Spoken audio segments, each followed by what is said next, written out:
वक्रतुंड महाकाय सूर्यकोटि संप्रभ निर्विघ्नं कुरु मे देव सर्वकार्येषु सर्वदा। हरे कृष्णा दोस्तों, माघ मास महात्म सुनने वाले सभी भक्तों का आज की कथा में हार्दिक स्वागत है। भगवान विष्णु और माँ लक्ष्मी की कृपा सदैव ही आप सभी पर और आपके समस्त परिवारजनों पर बनी रहे।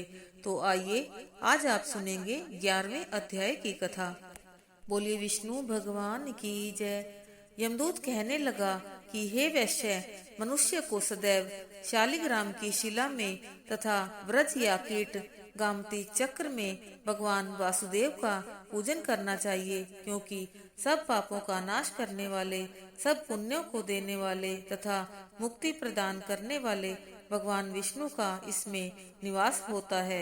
जो मनुष्य शालिग्राम की शिला या हरि चक्र में पूजन करता है वह अनेक मंत्रों का फल प्राप्त कर लेता है। जो फल देवताओं को निर्गुण ब्रह्म की उपासना में मिलता है, वही फल मनुष्य को भगवान शालिग्राम का पूजन करने से यमलोक को नहीं देखने देता।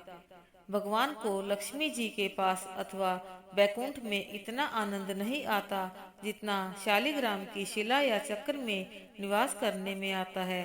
स्वर्ग स्वर्ण कमल युक्त करोड़ों शिवलिंग के पूजन से इतना फल नहीं मिलता जितना एक दिन शालिग्राम के पूजन से मिलता है। भक्ति पूर्वक शालिग्राम का पूजन करने से विष्णु लोक में वास करके मनुष्य चक्रवर्ती होता है। काम क्रोध लोभ मोह अहंकार से युक्त होकर भी मनुष्य शालिग्राम का पूजन करने से बैकुंठ में प्रवेश करता है। जो सदैव शालिग्राम का पूजन करते हैं वह प्रलय काल तक स्वर्ग में वास करते हैं। जो दीक्षा नियम और मंत्रों से चक्र में बलि देता है वह निश्चय करके विष्णु लोक को प्राप्त होता है। जो शालिग्राम के जल से अपने शरीर को अभिषेक करता है वह मानो संपूर्ण तीर्थों में स्नान करता है। गंगा रेवा गोदावरी सबका जल शालिग्राम में वास करता है। जो मनुष्य शालिग्राम की शिला के सन्मुख अपने पिता का श्राद्ध करता है उसके पितर कई कल्प तक स्वर्ग में वास करते हैं। जो लोग नित्य शालिग्राम की शिला का जल पीते हैं उनके हजारों हजारों बार पंचगव्य पीने से क्या प्रयोजन। यदि शालिग्राम की शिला का जल पिया जाए तो सहस्त्रों तीर्थ करने से क्या लाभ। जहाँ पर शालिग्राम है वह स्थान तीर्थ स्थान के समान ही है। वहाँ पर किए गए संपूर्ण दान होम करोड़ों गुना फल को प्राप्त होता है। जो एक बूंद भी शालिग्राम का जल पीता है वह माता के सतनों का दूध पान नहीं करता, अर्थात गर्भाशय में नहीं आता। शालिग्राम शिला में जो कीड़े मकोड़े एक कोस के अनंतर में मरते हैं वह भी बैकुंठ को प्राप्त होते हैं। जो फल वन में तप करने से प्राप्त होता है वही फल भगवान को सदैव स्मरण करने से प्राप्त होता है। मोहवश अनेक प्रकार के घोर पाप करने वाला मनुष्य भी भगवान को प्रणाम करने से नरक में नहीं जाता। संसार में जितने तीर्थ और पुण्य स्थान हैं भगवान को प्रणाम करने से नरक में नहीं जाता। संसार में जितने तीर्थ और पुण्य स्थान हैं भगवान के केवल नाम मात्र के कारण से प्राप्त हो जाते हैं। इसी के साथ ही 11वें अध्याय की कथा संपूर्ण होती है। बोलिए विष्णु भगवान की जय। आइए अब आप सुनेंगे भगवान विट्ठल की एक अद्भुत कहानी। महाराष्ट्र के पंढरपुर में एक ब्राह्मण थे। उनका नाम भक्त पुंडरीक था। वे शास्त्रों के मर्मज्ञ विद्वान थे। वे अपने वृद्ध माता पिता की अकेली संतान थे। पुंडरीक जी अपनी पत्नी से बहुत प्रेम किया करते थे और पत्नी जैसा कहती थी वैसा ही किया करते थे। उनकी पत्नी एक स्वार्थी स्वभाव की महिला थी। वह अपने सास ससुर के साथ ना तो उचित व्यवहार करती और ना ही उनकी उचित देखभाल किया करती थी। पुंडरीक जी यह सब जानते थे, परंतु वे अपनी पत्नी को नाराज नहीं करना चाहते थे, इसलिए उसे कुछ नहीं कहते थे।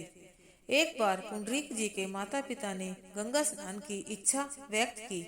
वे बोले, बेटा हम वृद्ध हो गए हैं परंतु हमने अभी तक गंगा जी का दर्शन नहीं किया, इसलिए हमें जीवन में एक बार तो गंगा स्नान कराने ले चलो। तब पुंडरीक जी ने पूछा, गंगा स्नान के लिए कहाँ जाना चाहते हैं। माता पिता बोले, हमें काशी ले चलो, काशी में गंगा स्नान भी हो जाएगा और भगवान विश्वनाथ के दर्शन भी हो जाएंगे। वापसी में काशी से प्रयागराज आ जाएंगे, वहाँ पर त्रिवेणी संगम में स्नान करके अपने घर लौट आएंगे। पुंडरीक जी ने सोचा, माता पिता वृद्ध हैं, अब यह कह रहे हैं तो इनकी बात मान लेते हैं। पुंडरीक जी ने हामी भर दी।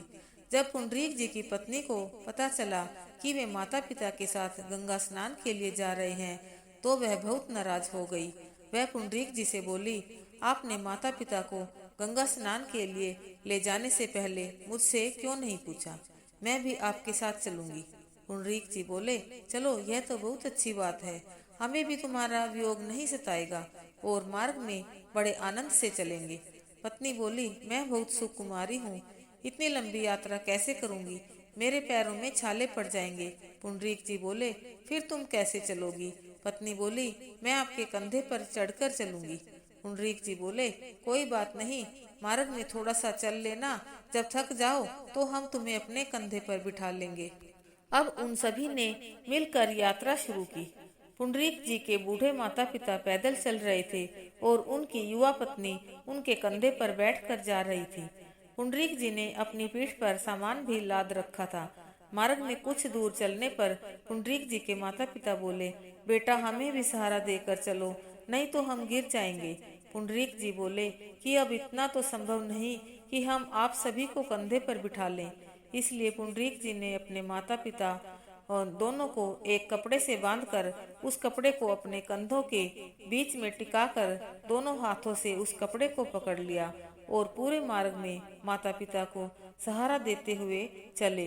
भक्त पुंडरीक की ऐसी छवि आज भी पंढरपुर के मंदिर में लगी हुई है, जिसमें उनके कंधे पर उनकी पत्नी बैठी हुई है, उनकी पीठ पर सामान लदा है और वे दोनों हाथों से अपने माता पिता को कपड़े से बांधकर सहारा देते हुए चले जा रहे हैं। इस प्रकार कठिनाइयों से यात्रा करते हुए पुंडरीक जी अपने माता पिता और पत्नी को लेकर काशी पहुँचे। काशी पहुंचकर सभी ने गंगा स्नान किया और काशी विश्वनाथ जी के दर्शन किए। संध्या के समय पुंडरीक जी और उनका परिवार एक विद्वान ब्राह्मण के घर में रुके। सभी लोग थके हुए थे, उन सभी को शीघ्र ही नींद आ गई।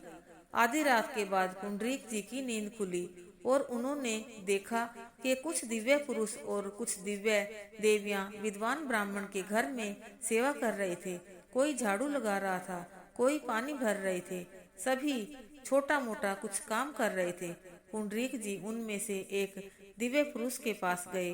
वे देखने में एक बहुत ही तेजस्वी राजा के समान दिखाई दे रहे थे। पुंडरीक जी ने उन्हें नमस्कार किया और उनसे पूछा, श्रीमान, आपका परिचय क्या है?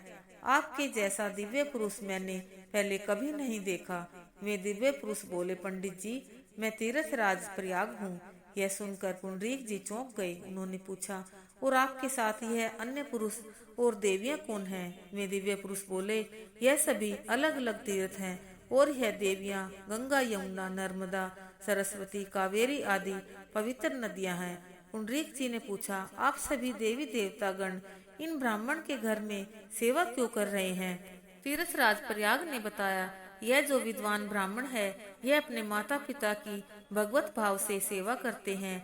यह अपने माता पिता को साक्षात श्री लक्ष्मी नारायण का स्वरूप मानते हैं और उसी भाव से उनकी सेवा करते हैं। इसलिए इनकी इस सेवा का पुण्य प्रताप इतना है कि इनके घर में थोड़ी सी सेवा करके हमारे पाप भी नष्ट हो जाते हैं। इसलिए हम यहाँ पर सेवा करके निष्पाप होने आते हैं।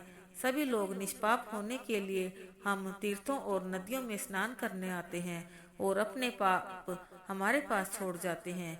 इसलिए उन पापों से मुक्त होने के लिए हम इन ब्राह्मण देवता के घर में सेवा करने आते हैं।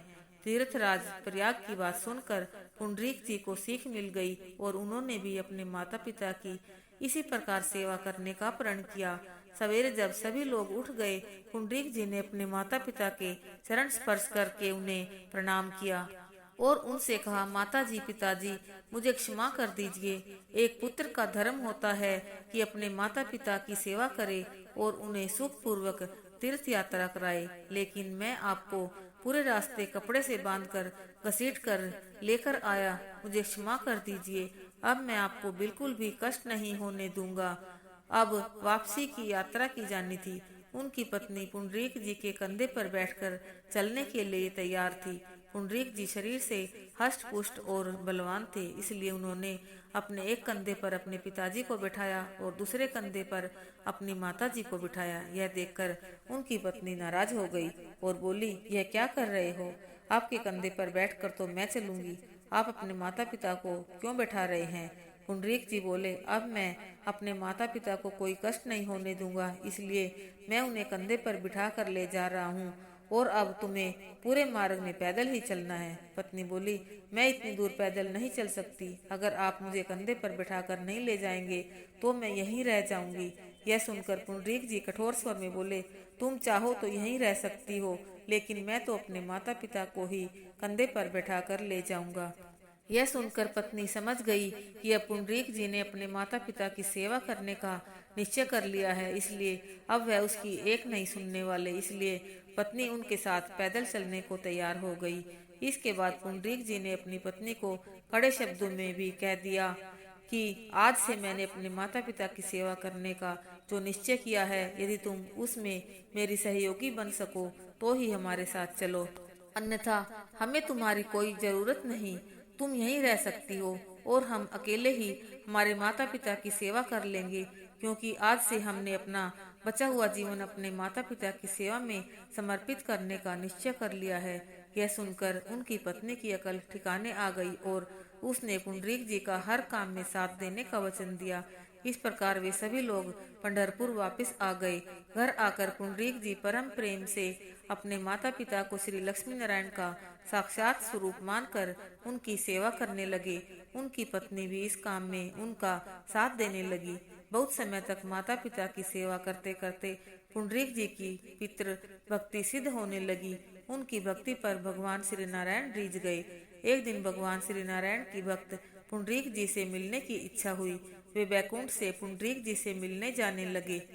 तभी लक्ष्मी जी बोली, प्रभु आप कहाँ जा रहे हैं? श्री नारायण बोले, देखो लक्ष्मी जी, बुरा मत मानना, कोई कहीं जा रहा हो तो पीछे से उसे टोका नहीं करते।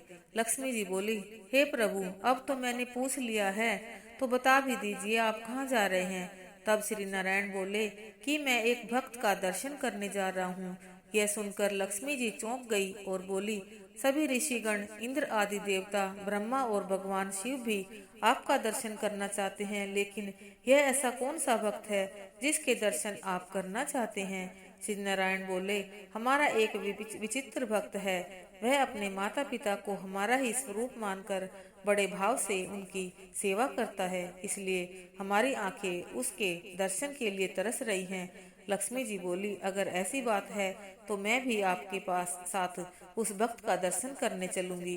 श्री नारायण बोले, देवी, हमारे भक्त बहुत विचित्र होते हैं, उनको पहचानना आसान काम नहीं। उनका व्यवहार भी बहुत विचित्र होता है। अगर आपको वहाँ उचित सम्मान नहीं मिला तो आप नाराज हो जाएंगी। लक्ष्मी जी बोली, हे प्रभु, आप भी कैसी बात करते हैं? जिनका दर्शन करने आप जा रहे हैं उनसे मैं सम्मान लेने जाऊंगी? मैं तो उनका दर्शन करने चल रही हूँ। अब श्री लक्ष्मी जी और श्री नारायण दोनों पंढरपुर में पुंडरीक जी के घर पधारे। उस समय पुंडरीक जी अपने माता पिता को भोजन कराकर शयन करवा चुके थे और उन दोनों के प्रेम से पैर दबा रहे थे। पुंडरीक जी ने श्री लक्ष्मी नारायण जी के साक्षात दर्शन प्राप्त किए, परंतु वे उनका स्वागत करने के लिए नहीं उठे। वे अपने स्थान पर बैठे बैठे ही अपने माता पिता के चरण दबाते रहे। यह देखकर लक्ष्मी जी थोड़ी नाराज हो गई। उन्होंने सोचा, यह कैसा भक्त है, साक्षात भगवान श्री नारायण इसे दर्शन देने आए हैं, लेकिन यह अपने स्थान से उठा भी नहीं। इसने स्वागत तो छोड़िए, नमस्कार भी नहीं किया। अपने घर आए साधारण अतिथि को भी लोग बड़े सम्मान से बिठाते हैं, परंतु इसके यहाँ स्वयं श्री नारायण पधारे हैं और इसने प्रभु को आसन तक नहीं दिया। श्री नारायण लक्ष्मी जी को देख रहे थे कि उन्हें क्रोध आ रहा है। उन्होंने आंखों के इशारे से पुंडरीक जी से बात की और उन्हें समझाया कि लक्ष्मी जी को गुस्सा आ रहा है, क्योंकि वह हमारा सम्मान चाहती हैं। पुंडरीक जी समझ गए और उन्होंने अपने पास पड़ी एक ईंट श्री नारायण जी की ओर फेंक दी और कहा, आप इस आसन के ऊपर खड़े हो जाइए। श्री नारायण उस ईंट पर खड़े हो गए। कुछ देर बाद जब पुंडरीक जी के माता पिता को नींद आ गई तब वे उठे और उन्होंने भगवान श्री लक्ष्मी नारायण को साष्टांग प्रणाम किया। तब भगवान बोले, भक्त जी, हमारा उचित सम्मान न होने के कारण देवी लक्ष्मी आपसे कुछ नाराज हैं। इनके मन में कुछ दुविधा है, इसलिए आप इनकी शंका का निवारण कीजिए कि आपने हमारा सम्मान क्यों नहीं किया। तब पुंडरीक जी बोले, प्रभु आप बुरा न मानिएगा, हमने तो आपको बुलाया नहीं, तो आप यह बताइए कि आप यहाँ पर क्यों आए हैं। तब भगवान श्री नारायण बोले, तुम्हारी जो अपने माता पिता के प्रति भक्ति है, उस भक्ति से रीझ कर हम तुम्हारे पास आए हैं। तब पुंडरीक जी ने हाथ जोड़कर कहा, प्रभु, जिन माता पिता की सेवा के फल स्वरूप आप श्री लक्ष्मी नारायण स्वयं चलकर मेरे घर पधारे हैं, यदि मैं उन माता पिता की सेवा छोड़कर आपका सम्मान करने आता तो आप उसी समय अंतर ध्यान हो जाते।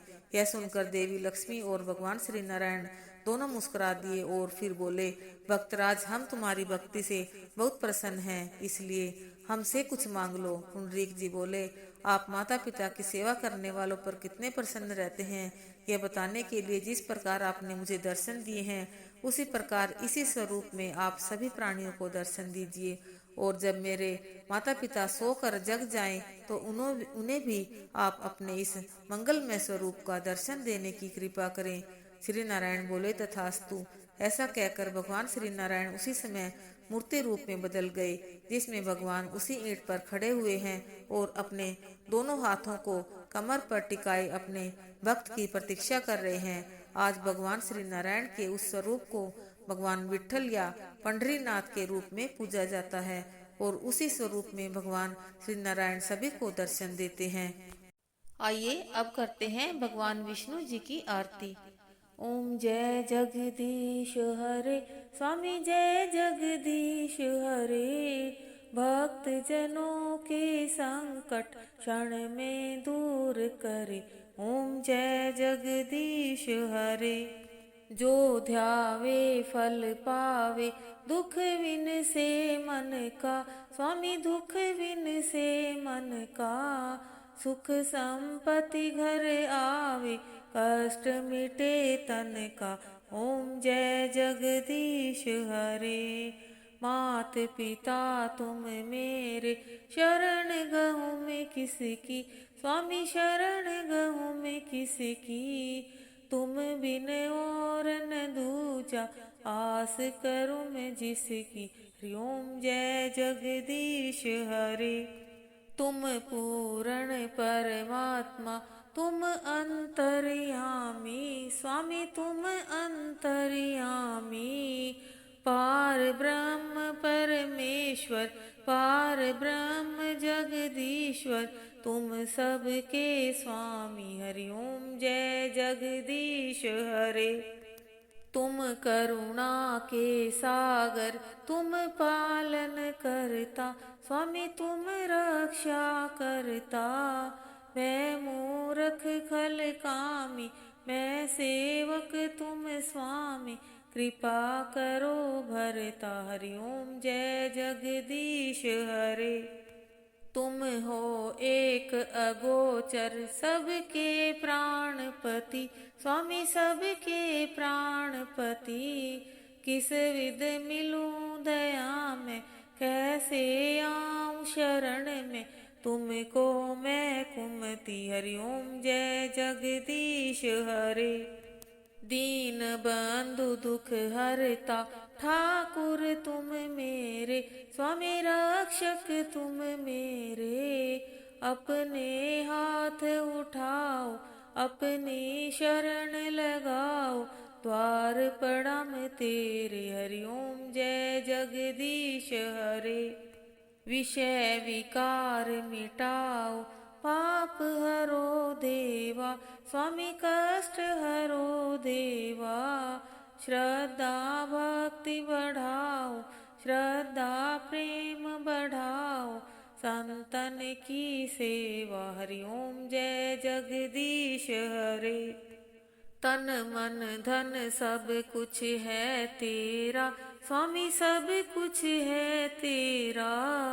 तेरा तुझको अर्पण, क्या लागे मेरा, हरि ओम जय जगदीश हरे। श्याम सुंदर जी की आरती जो कोई नर गावे, स्वामी प्रेम सहित गावे। कहत शिवानंद स्वामी, कहत हरि हर स्वामी, मनवांछित फल पावे। ओम जय जगदीश हरे। यमुना किनारे गौएं चराए, संग ग्वाला बाला, स्वामी संग ग्वाला बाला। बंसरी की तान सुनावे, गीता वाला ज्ञान सुनावे। जय जय नंद लाला, हरि ओम जय जगदीश हरे। ओम जय जगदीश हरे, स्वामी जय दीनानाथ हरे। भक्त जनों के संकट, दास जनों के अवगुण, बंसरी वाला दूर करे। हरि ओम जय जगदीश हरे। ओम जय जगदीश हरे।